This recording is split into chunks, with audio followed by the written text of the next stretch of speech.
This Mira shower head broke. It's only about 15 months old. Mira showers do not want to replace it because I bought it through eBay new, which is a bit strange. The quality is not too good.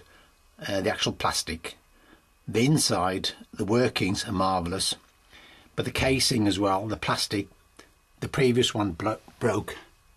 The top bit broke, but as I said, they just don't want to know. As you can see, the shower head is absolutely cheap and nasty.